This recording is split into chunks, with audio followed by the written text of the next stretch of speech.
mal magwa yen chia mana dial ta chwala nuari god dial ta yen tin wi mon ngai ye ti than dun ta yen re pi nin tama ka nei da re kori ka nei da dwal wal ka nei da go ta jal da dwar ta goran me gwa me da ga ka moy ke me cham kana an ga dun ka da man dun tu re ji kan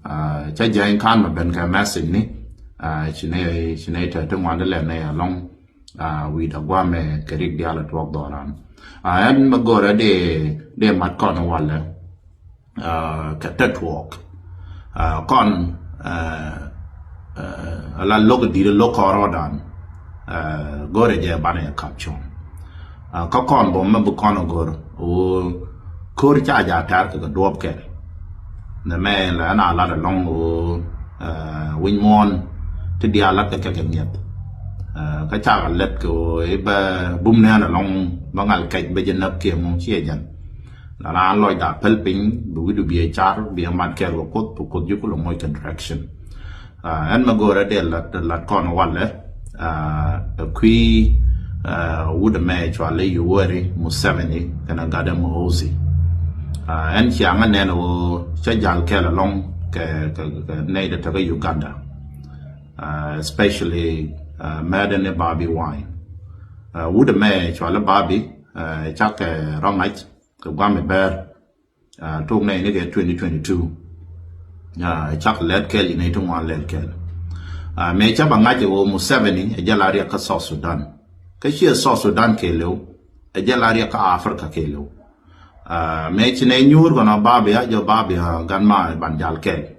would mo ta dorun again the problem kan go blockage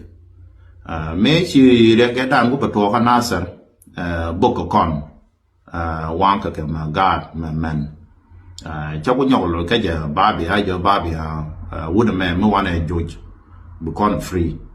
man me jal ke la ke man campaign to dialogue ne ke lel ke cha ga go man ni we need to kokien ti jal ne ke la ke ko ba ne ko lok an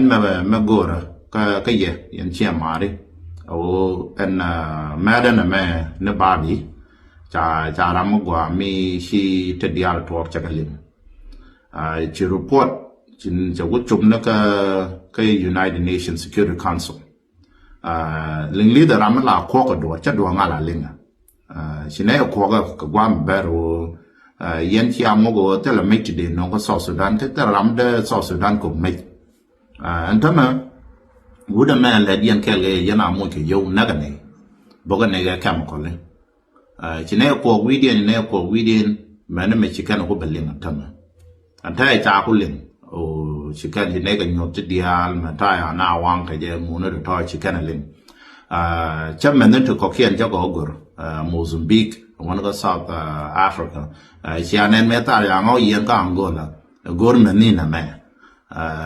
ka men me ko da la ka cha ma lun khana yan nang ka South Sudan wale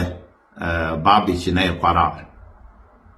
me ne kwara go ne o bene ba logwa me ko ba ru pone di alti ba ga la ka mi ba Museveni kana gade ni mozi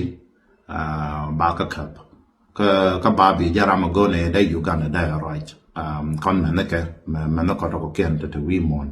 magora ka ye ko an ga dun bo community dun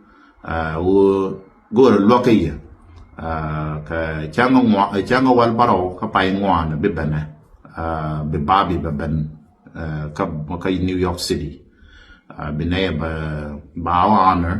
man ko ka chango mo kana ne ka dia la jel ke la so go ne support ka ye ko na me janta no ba ka ti dia lo lat kel ba ti dia ba wo kam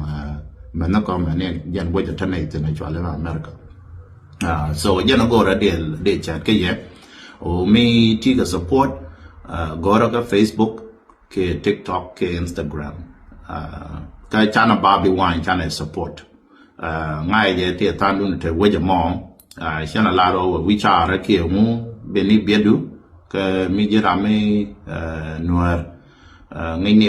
ko an ga dun de yan target beni bia du nyuru dwelu shu George baga jalel ka do bata dem ka moro ba chap but needed to ra mi jaram to Europe tiga Australia tiga America ngwa tane itina ke Canada please go to support dun ko dane mada ne babi dane o jage de wan ka chang mo ka be nyen do ran da ka wala madia o bo me ngala kana bo ka re ni ale anta chigana jaga bet ni yor la kana yor chikana belle long kan ji Uganda ko chi report me cha chop to dwelin thank you dia ta mal bu ko ta kalge